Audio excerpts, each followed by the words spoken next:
my top secret, nobody knows lake. I guess that's getting to be absolutely impossible. I was a little spoiled on this trip as I brought along a Starlink kit, portable, and this jackery that I borrowed from a friend.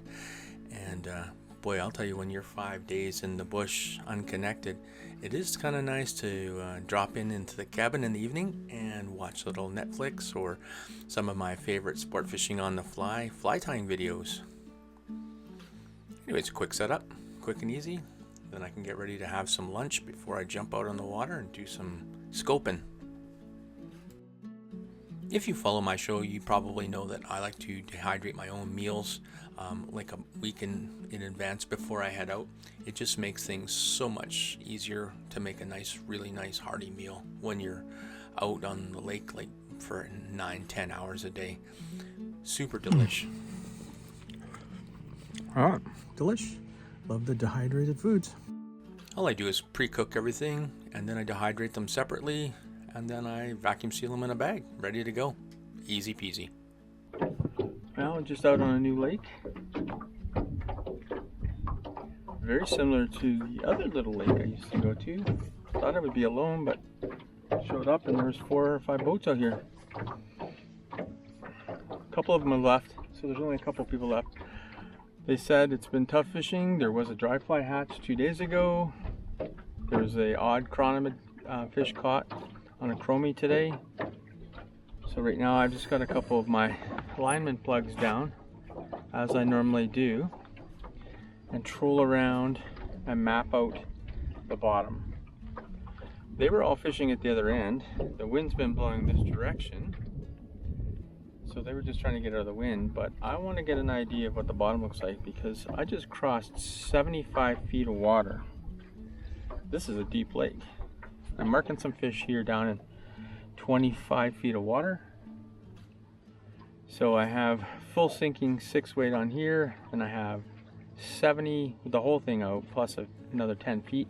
And then this side I actually have the 3-way special that I use with a 1 ounce weight, and it's actually at 25 feet. So let's bomb around. Maybe we can get lucky, pick up a fish, get a throat sample, and then maybe we can tie some flies up in my camper tonight to maybe match, or find out what I have that actually matches. Anyway, for now it's just tool around, figure out this lake. It's the end of day 1, just arrived, set up camp. So I might as well waste, I guess it's not wasting, but I might as well use the last few hours of light out here to map out the lake. Oh, there's fish. There's fish. Oh. Did I lose him? I lost him. I had a fish on already. That's a good sign. Now this barbless hook here. So, yeah, that's what happens. That's a good sign. I've only been fishing 10 minutes. 2, 4, 6, 8, 10, 12, 14, 16, 18, 20. That's about 40 feet out. So.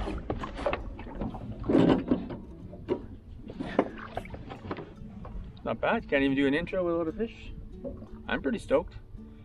I mean, I want to catch them on the chronomids. If I have to use those lucky linemans, my trip savers, I'll do it all day long. See you on the other side. See you with the net in hand. In the last 15 minutes, the wind picked up so bad I was having a hard time just trolling. So this was my last fish, but sorry about the audio. I didn't have my microphone on. I wasn't prepared for this windstorm. Drag. I don't have my microphone on, so this looks like a good one. Attention on regardless.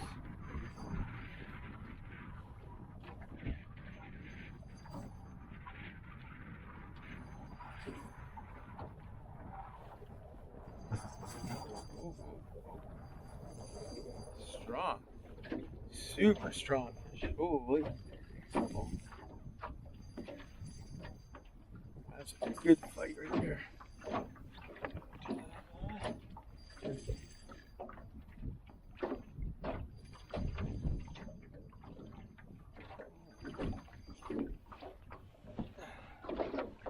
Wow. That's a strong fish for that size.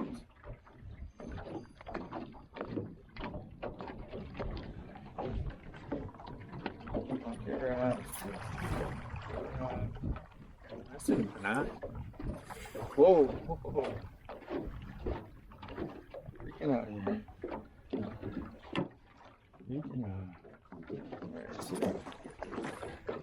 Oh. Yeah.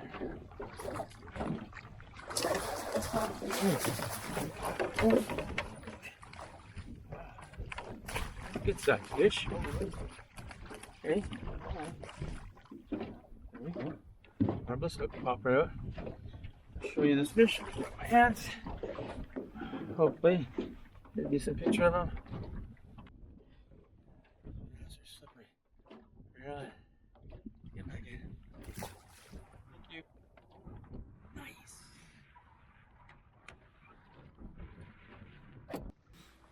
Well, the wind just turned on too much to be trolling with this little electric motor, and it was all I could do in full blast just to get back to the camp. So I ended this day successful, hooked one, landed one, and I managed to get a small throat sample. So I am going to have a look at this and maybe tie one up inside the camper tonight.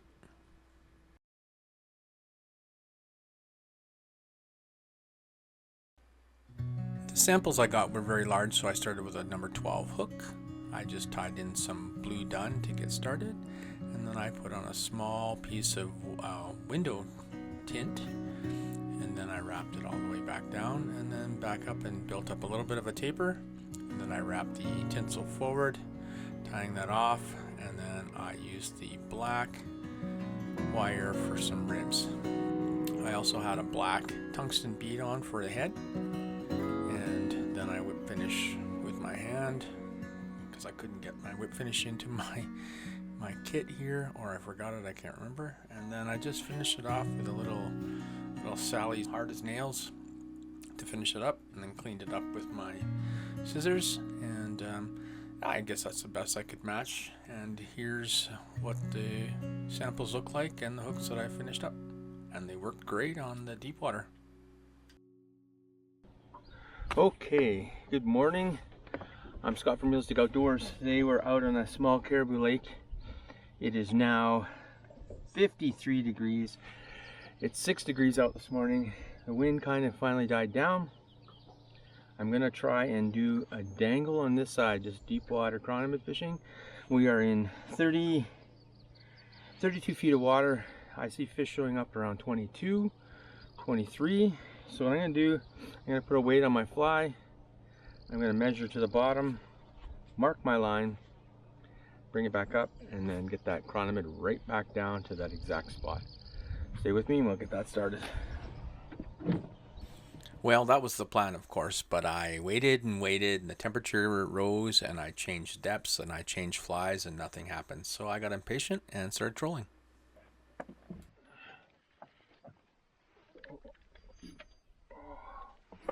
Scrappy. Oh, did he just get off? Or is he running the boat? Oh, there he is. Oh, he's running the boat. Oh, there he just got off right there. Oh. Right there. Scrappy bugger. After I found this bay of active fish, I set my line, deep line, at 30 foot, and it wasn't long before I was rewarded with a good hit.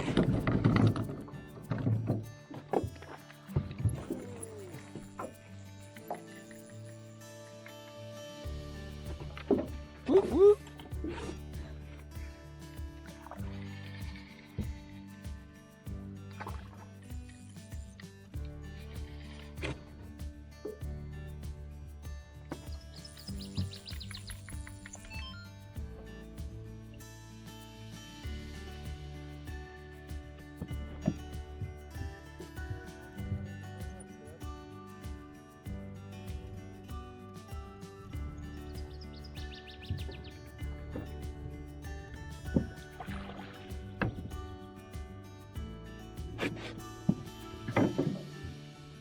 Picture on the net.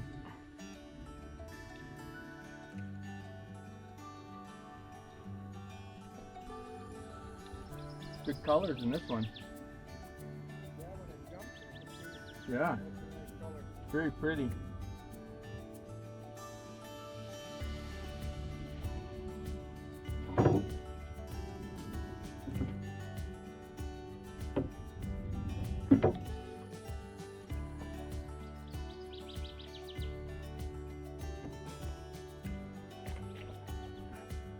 There we go. Whew. It smells skunky over here.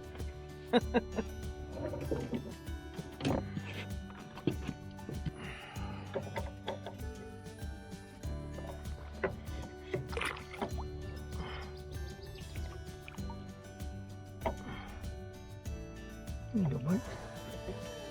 There you go.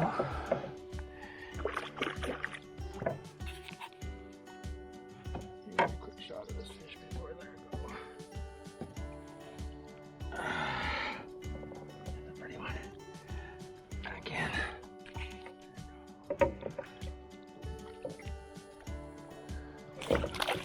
Off we go. Thank you, Mr. Fish.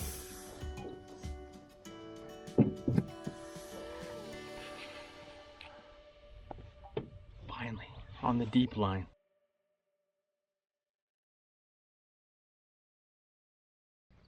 I'm seeing a lot of marks. I gave myself a 3-foot leader, maybe 28 inches, 30, something like that, from my swivel to my weight. So I'm trying to keep in very close contact with the bottom with that weight, which leaves my lure bouncing around at about 1.5 feet, 2 foot above the bottom. And that's where I've been marking, well, just about all the fish. They're not even showing up other than just a little hump right stuck on the bottom. Oh, there's one. There's one right there. Oh yeah. Crazy fish. Not very big. And he's off. Barbless hooks. Oh. These panask, they come out of the water instantly, which makes it hard to keep them on. But this seems to be working. I just started doing this 10 minutes ago and I've had 3 fish on. Lost 2 to a loon. The loon actually didn't get my fish, but he was fighting for it right at the side of the boat. It was 50-50 who was going to go in the net. I'm trolling it around 1 knot. Water temperature is 54 degrees now, which is pretty good seeing as it was only 2 degrees last night and raining hard. I thought for sure we were going to wake up to snow.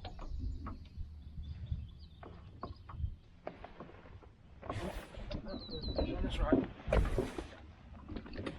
Got one over here on my fly rod.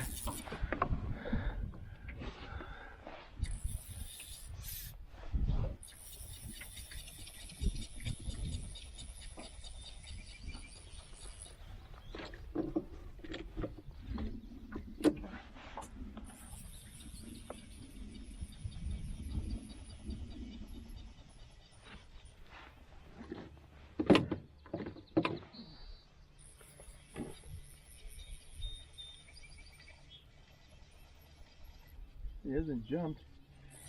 Maybe it's not a panask.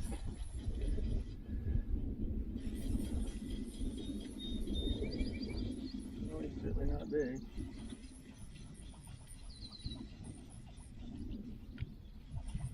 That looks like a blackwater.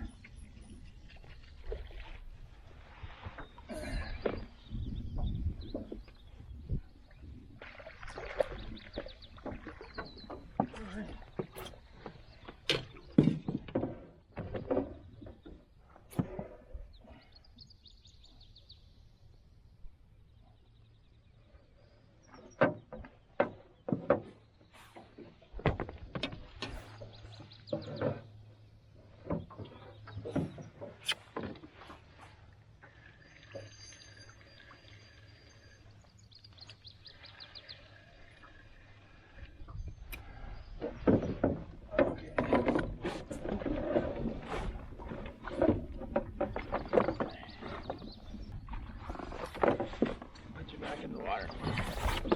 Just a small little black water rainbow. Still feisty. Pretty little black water. Get it back in.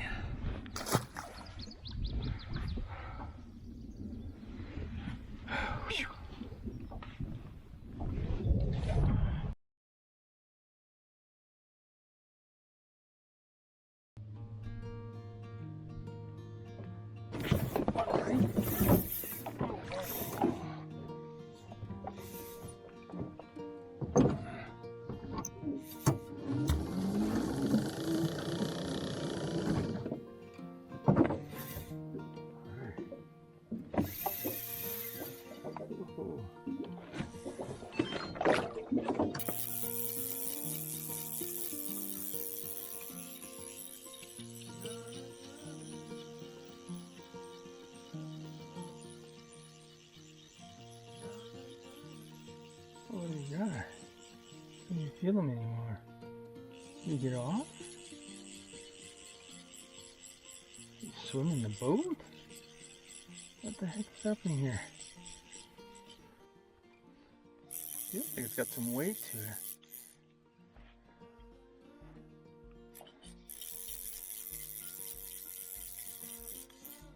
See, I told you guys, it was 12 o'clock.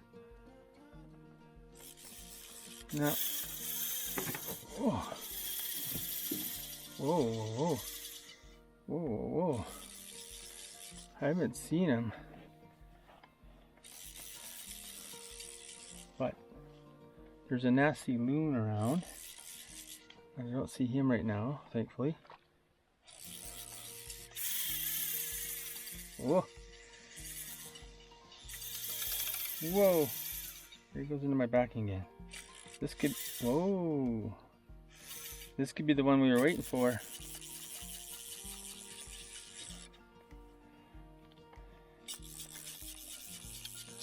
So not to worry about anything, I quickly dropped anchor.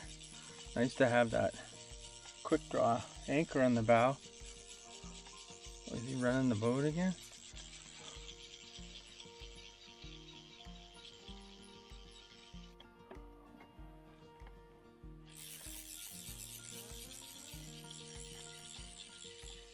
It's not windy today, but it's just easier not having to deal with that too. I'm gonna bring the net over, but I'm pretty sure he's not ready. Let's turn this way a little bit and see if we can get a little peek at him. Still got me down deep. Must be a good size.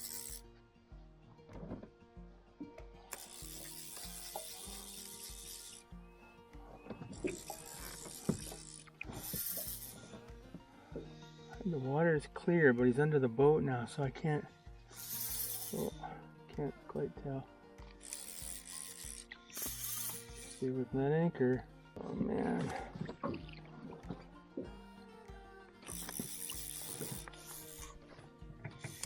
He's totally around my anchor.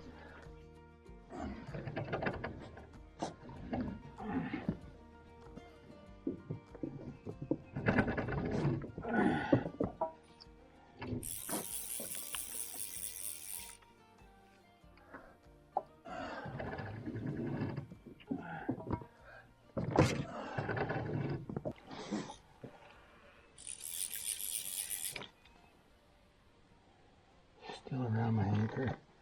This is a good fish around my anchor.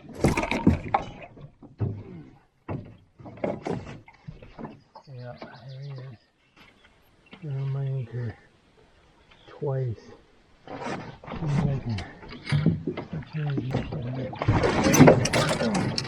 Oh, I did it. He broke off right there. Holy. Okay, I got a sample. Let's get a picture of this guy. Holy. That's a nice fish right there. A pretty solid fish. Holy. Oh, there we go. There we go. Look at that guy. All right. Woo!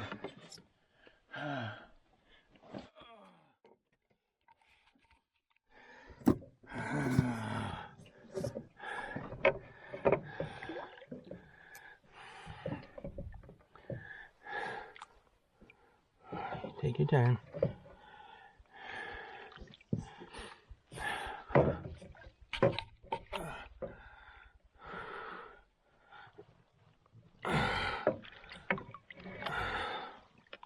That is a thick slab of fish right there. Look at the thickness of him. There he goes. Alright. Alright. Woo! Wasn't on a cranny. Doesn't matter. That's the fish I was waiting for. 4 pounds. I saw one yesterday. I knew they existed. Yes. But tangled my anchor. We gotta go fix that. Well, that's it. End of day 5. Just heading into camp. Get ready to pack up. Head out of here. So we got to see some nice fish on the chronomed. We got to see some my trolling fish, and tied one up on the bench from those samples we saw. And I hope you enjoyed the show, and stay tuned for some more as we get more time off and do some more exciting things. We got a wicked trip in the mountains set up for the September. So stay tuned for that. Thanks for joining me. I'm Scott from Realistic Outdoors. Tight lines. If you're interested in finding out more fun stuff about Realistic Outdoors, or you're interested in becoming a sponsor, you can check us out on one of our social media pages.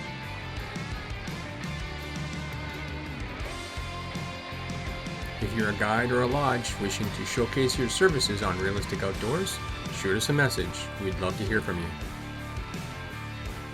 If you want more information on how to contact any of our sponsors, please drop us a line.